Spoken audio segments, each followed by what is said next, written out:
Hey, what is up guys, Massive here, back to do another video, and I'm going to be doing something a little bit different today. It's going to be a little bit of a different format, and we're casting from the third person perspective. This was a game taken from the recent series of games I played versus Bike Rush in Green Zero's tournament. Manos put up, who is a player, put up a healthy cash prize for that event. It's still ongoing, and this was one of the series played within it, one particular game. I'm going to be playing here as the Might of Kane, going for a secret shrine rush. There's the secret shrine. I'm summoning in two shadow teams. They spawn as veteran. There's a little bit of a delay before they come into the map. And the idea with these shadow teams is, I know, for one, I know he's GDI, so there's no risk involved with this. But since I fixed the engineer bugs where the engineers can no longer be shot through spikes, because what would happen before is if you tried to capture a spike from the opposite side of this garrisonable structure, the unit within this would kill through the spike. That does not happen anymore. That's a bug I fixed, which made way for this opening, this build order that I'm doing here. I'm summoning in the shadow teams. I've got two saboteurs with that cybernetic leg upgrade. If you zoom in, you can see those engineers have the cybernetic leg upgrade. They're going to head towards the spikes. I'm going to send them through this vector. I don't want to go around here because I'm just going to meet the garrisonable structure. That would be bad. Shadow teams I'm going to land to see if I can kill the riflemen if there are any there. And I'm going to approach this tip spike from an angle at which this rifleman cannot engage me. So I'm going in here. I'm going to take this over. I don't really have time to booby trap this. Well, actually, I'm going to booby trap it. One thing I did do in this game was I didn't build a war factory until later on. Looks like Bike Rush is going to lose a entire rifleman squad, though that isn't. There you go, that dies there. Only one house for me. Bike Rush is on 3. This is the bad thing about this particular strategy, but it is going to force Bike Rush to respond. He's already got 3 harvesters, so is this a good idea of mine? How much is he floating? Just out of curiosity. He's got $1,300. He's going to go for that APC engineer. And he doesn't seem too concerned about defending his base versus the shadow teams. He wants to take over those spikes, but I have booby trapped them. This one here, you can see, also has the booby trap on it, though it looks like from his perspective that is not visible, but it will be detonating there upon that engineer entering it. A couple of awakened squads. Those weren't really needed in the end. I'm not sure why I built those. I guess on this map you just need the shadow teams. I do have a raider buggy which I did build to try and stop him from taking that spike back, but yeah, the APCs are pretty armored.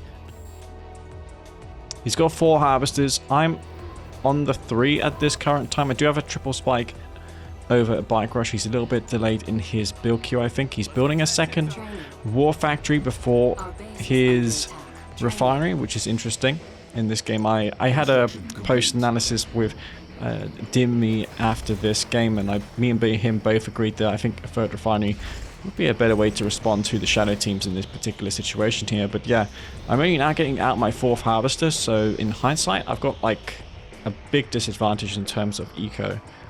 Granted, I do have 3 Tiberium spikes over him, but I'm in trouble here. Only now I'm going to get out my 5th harvester. Bike Rush going straight for that APC and Pitbull at the start to take the spikes back was the play. But he isn't going to get his income for that. And you see here, he's going to try and take over this tip spike. That does go down because that was also booby trapped. These are not garrisoned up with anything. Those were, of course, the APCs he built to take his spikes back. And good thing I am using the shadow teams to bomb his power plants here, because as you can see, his build queue is substantially delayed as a result of that. It's going to take him a minute 10 to get a refinery queued, and I'm in deep trouble here. 1, 2, 3, 4, 5 harvesters, another 2 on this field, so he's on 7 and 3. I do have 2 spikes still. Bike Rush with the pit bulls. He's got units on this map. He's trying to build another refinery. He didn't make much use of that second war factory. I'm going to try and counterattack him here, since I really haven't had any problems with power management. This harvester's docking in a really weird spot. What's going on there? It was behind the ref and it just went through it. Okay then. Set this buggy forward just to see where his units were, so I can maybe go up here or down here, look for a vulnerable part in his base. But I first wanted to check to see if he has any harvesters at this blue Tiberium field. I see he has none, so I'm going to back off away from there. And I need to see if I can intercept these pipples. That's why I'm moving out to the top of the map. Pipples are pretty mobile. But unless you have a lot of them, they're not exactly threatening. They're not going to kill harvesters very fast. 2 APCs. I'm lucky he didn't use the minefield here, though I was very much paying attention to what he's doing here. If I go to my point of view, you can see I'm really focusing in on this. Sadly, I did not... those shadow teams that I built, unfortunately, I forgot about them. The one squad is still alive. Would it be nice to have those shadow teams? You can see just how fast I'm scrolling this map. It is pretty jarring when you're watching it back like this. Harvester there. I'm going to target that down. That's basically dead. There's so much DPS available for me, and that's going to go down. I could have gone in for more kills here, but I decided to pull back since he's got like half a dozen Predator tanks and a War Factory for those repairs, so it's an unwise decision sticking around there. 4 and 2 on his expansion. I'm only on that one refinery. But I am taking the blue Tiberium from both fields. I pulled this harvester back. I didn't want him to kill this harvester because he's got a bunch of pipples there. I was afraid that the harvester would be destroyed by them. So that was a nice call from me. A lot of harvesters at this one refinery. I need to build another one ASAP. I'm going to catch a couple Predator tanks here. Good trades, but again, I'm operating with less eco than Bike Rush here. He's got a lot of harvesters, right? He's predominantly focused on that macro play 1, 2, 3, 4, and an additional 5 here. So he's got 9 harvesters, maybe a 10th one is at the blue field, but he's letting me take the blue. My 4th refinery is almost done. A lot of the Predator tanks there for him. A couple of veteran tanks for me. I mean, that's normal since I've gotten better trades than him so far in this game. The one mistake I've made so far is with those shadow teams. I didn't micro them. I spot the pitbulls in the south. Harvester heading back to that blue Tiberium field. I was quick with this. I'm going to pull it towards the Scorpion tanks so that I don't lose it. Behind this, Bike Rush is going for hammerheads. I didn't spot this so far. I may have actually spotted it because I have a shadow team in his base. I remember spotting it. Yeah, you can see I have vision in his base because of that shadow team. It's just flying around here. I can see the quad airfield. I honestly thought he had just the 2 airfields, but he built 4. That's something about Bike Rush. Like, his transitions are very, very quick. He goes for like a dozen tanks, and then he's quickly going into 4 airfield hammerheads to get as much hammerheads out as possible. I'm surprised he can fund that with the eco he had. Tiberium Trooper here with the Cyberblade legs. I might actually buff the DPS of that against structures in the future. And hammerheads are just moving in here. I knew he had a bunch of them. I've got these raider buggies. I'm focusing down the hammerheads that are on the really low health. And that one shadow team at the start of the game, even though it didn't do a lot of damage, it gave me that lifeline. Like, scouting information is so important. Scouting transitions such as this keeps you in the game. That's definitely something I should do more often, is just scout way more. A couple of those tanks in the red HP. I should probably get them back to base. And Hammerhead is just bypassing my units and going for my infrastructure here, which was a bit unfortunate. I was a bit slow in responding to those Hammerheads. He's got a lot of them out here. Without tip core stealth tanks, these are actually pretty hard to kill. I didn't have any SAM turrets in my base, so against Hammerheads, it just makes sense to build those AA turrets. I sadly did not do that. Couple harvesters here idle. There's 1, 2, and I made an additional one. Send it to the blue field. It is idle. I'm gonna get that back to work. Bike Rush has a small ground army, and that's pretty much it. He's harvested an entire tip field, whereas I've barely touched mine. But still, I have a sizable army here. A lot of Scorpion tanks. I've traded better, so you can see that's going to pay dividends in this particular game. And I'm going to use the Tiberium Vein. I'm waiting for him to go over this tip field. This is the new implementation of the Tiberium Vein. You can see that the damage occurs in sync with the detonation. That wasn't the case in prior implementations. Watch, you can go off the tip field and dodge it. The DPS a little bit more now. stealth tanks here. I'm going to micro those back because I know that Bike Rush is probably going to try and target the stealth tanks down. He does kill one of them, and I'm going to kill the rest of those hammerheads there. Those typical stealth tanks, so powerful. They're going to rank up very quickly. The Marv is going to come out soon, but I'm going to intercept that with the stealth tank. Stealth tank is promoted to veteran. I can stick around, maybe kill more of those sonic emitters, but yeah, I'm going to pull back. I'm just floating. I'm just curious how much resources I was floating at this point. So I do have 2k. I'm going for more stealth tanks here. 1, 2, 3, 4, 5 harvesters. 6 harvesters. I'm not doing too bad as far as economy is concerned. Now, he does have a third beat. He doesn't have any Tiberium left. Bike Rush does not have any tip. I'm surprised at this situation. That's why he kept going back for a Marv, because he didn't have any way to get resources quick enough, so he wanted to go for a Marv. So yeah, well, what could I have done here to make this better for me? Maybe Vertigos at this point. Difficult to say, right? I think this is a Redeemer engineering facility, if I'm not mistaken. Yeah, I'm going to go for my Redeemer, which does dramatically slow the game down. There's 2 stealth tanks, man, which I unfortunately lost. I mean, all things considered, what was he at? He doesn't have any... He's got 2 sonic emitters, so he could have placed that second one down if the first one missed. So yeah, the stealth tanks were hit and miss for me. No pun intended. But they paid off, because I have a rank on 1 and they killed all the hammerheads.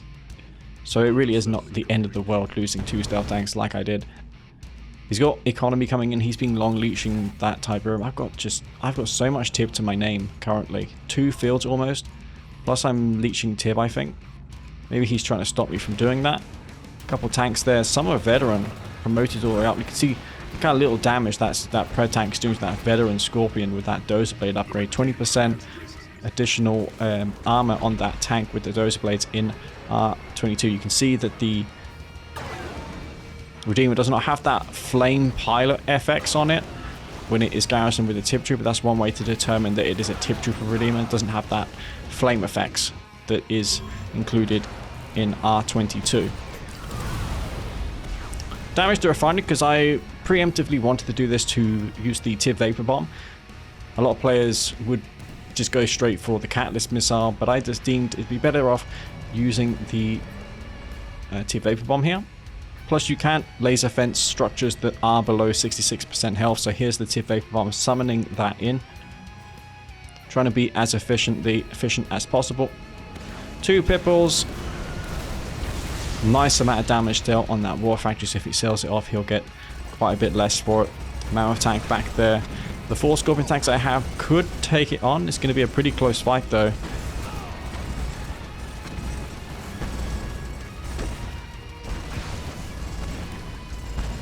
See, that engagement is happening. There's Enlighten here, and this is the moment I wanted to pay attention to. So Bike Rush, he's got 1 War Factory. He's trying to call in sniper teams. Shockwave artillery is done. He's going for more behemoths. He's going to plant down watchtowers. That shockwave is ready to go. No refinery on this field.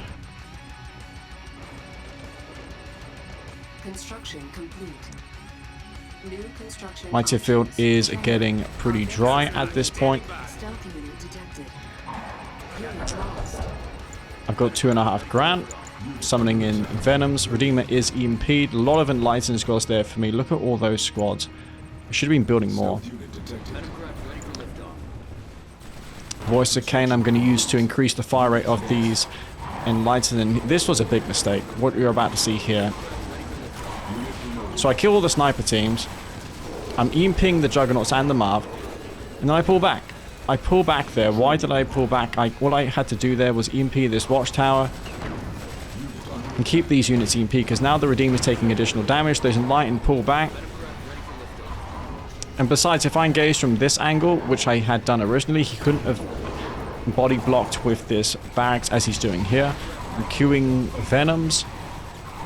Tiberium is getting a bit scarce. What I should do now is sell my tier 3 off and build more enlightened squads. But this Redeemer does not have a garrison inside of it. It's trying to fight this Marv and these watchtowers. I'm forced to use my EMP on those double watchtowers since they're so powerful. That AP ammo is just so good against those units there. And I have Venoms above. Maybe I'm overspending a bit too much on Venoms. I need to clean up those husks, which is what I'm about to do here. I'm going to clean up those husks. Venoms need to get out of there. I have 4. I don't want to lose them in case he goes back for hammerheads, which is a possibility since I have these enlightened, which are getting buffed currently by those units. Marv is pretty badly damaged. I can probably take that out if I move in with my Redeemer and these enlightened. I don't have a lot of enlightened, however, and I'd be forced to use my EMPs on this. Man, I'm just throwing away units here. These enlightened are dying. Like, I had an opportunity there to EMP this and take on the Marv with this Redeemer and the Vertigo Bomber. There's a few too many mistakes happening for me, and this is a game where both of us have little eco left. I'm basically dry out of Tiberium, but I still have my chemical plant and tier 3 that I can sell off. There's things I could be doing here. This Redeemer could have gotten some repairs by now. There's a Saboteur that I built to put in this Redeemer. I finally do put the Saboteur in the Redeemer. The Rage Gen fires off, but I didn't realize he had a Zone Trooper APC there. Vertigo comes in to try and damage the Marv. That sadly does not work, and yeah, I'm not going to have enough now to defend my base. I feel like this Marv could have died quite easily, especially in that first assault with the Enlightened. I pulled back, and I felt like pulling back was a big mistake since I had enough EMP. I had ample EMP to lock down the watchtower, the one watchtower he had at that moment, and he couldn't have blocked his Marv and Juggernaut since there was Tiberium there in the way. He couldn't place buildings on the Tiberium field. So yeah, that was a game that I wanted to cast just to see for myself what I could have done differently, and I wanted to provide you all with a really decent game, I feel, to watch. Maybe in the short term you guys will remember this game to be, oh, this is the game that Leaf blah blah blah lost. But I think it was a decent game, and but despite me being really behind the eco, I felt like I traded really well, and that was my game to lose for a long period of time. Bike Rush overspent on hammerheads. He overspent on units, and he tried to macro. It did work really well for him. But in the end of the game, my finesse was just, it disappeared. Like, I had really good finesse throughout the game, and then in the last part of the game, I made some tragic mistakes with those enlightened squads, which I really should have known better. I should have maybe sold my chemical plant and my tier 3 and gone pure enlightened, just build more enlightened. I don't have that same reaction at a time as Bike Rush. I don't realize that, oh yeah, I need to sell my MCP, I need to sell half my base off and go for more enlightened or else I lose the game. I don't have that consciousness, and I need to do that more often. Playing against Bike Rush makes me realize that. Anyways, guys, hope you enjoyed this video. If you did like the video, don't forget to hit the like button. I really appreciate that. Before I go, thank you to all my patrons for keeping this going and to, you know, helping me do this patch. Do have a patch update scheduled for the Easter time, so I'm going to begin development on that. The notes have almost completed. There's a couple of things we're currently disputing, but for the most part, the patch is ready to be implemented. So I'll see you all guys in the next video. This is it from me, Master Leaf. Peace out.